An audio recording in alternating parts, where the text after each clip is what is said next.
Biodiversity and conservation. In this video, you will be looking at the patterns of biodiversity. Patterns of biodiversity. We need to understand that biodiversity is not uniform throughout the world. There are many gradients like altitudinal gradient, latitudinal gradient, geographical gradient, topographical gradient, and even humidity gradient. Latitudinal and altitudinal gradients are called master gradients. Now let us understand about latitudinal gradient. In general, species diversity decreases as we move from the equator towards the poles. With very few exceptions, tropics harbor more species than temperate or polar areas. Tropics account for greater biological diversity than the temperates. Many ecologists and evolutionary biologists have proposed many hypotheses. The most important ones are no catastrophes. Unlike temperate regions, there were no glaciations in the tropical areas. As there were no large-scale destruction, organisms living in tropics continued to flourish and had a long evolutionary time for formation of new species. Non-seasonal environment. Tropical environment is non-seasonal. Nearly constant environment promotes niche specialization and increased species diversity. Solar energy. There is a high productivity due to the available of solar energy all throughout the year.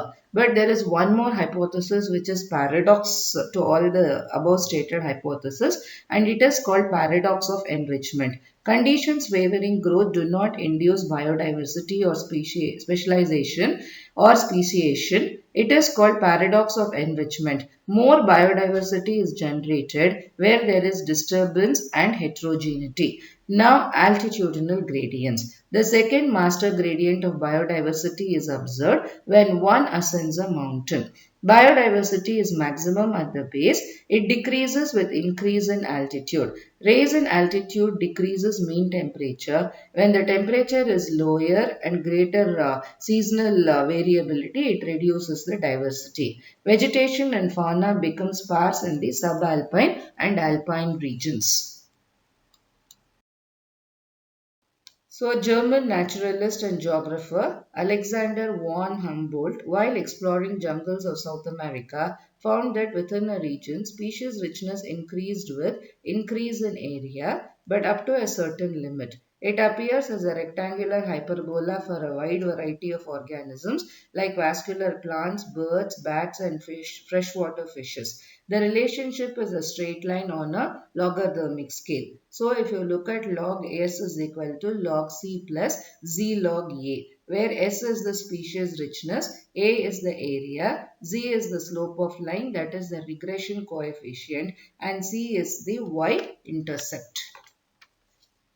The value of the Z line is generally zero point 0.1 to zero point 0.2 regardless of the taxonomic group or region. However, analysis of species area relationship for a large area, like if you look at the whole continent, it will give a steeper value of zero point 0.6 to 1.2. Many species be present in an ecosystem. So if you look at that, the reasons for that would be if at all we want to see more productivity or stability, then the species diversity has to be high. Then when many species are there, there would be competition amongst the species and between the same species, and this would help in making the species become more resilient, and in turn the ecosystem also turns out to be a resilient one, and overall greater the species diversity, greater is the health of an ecosystem.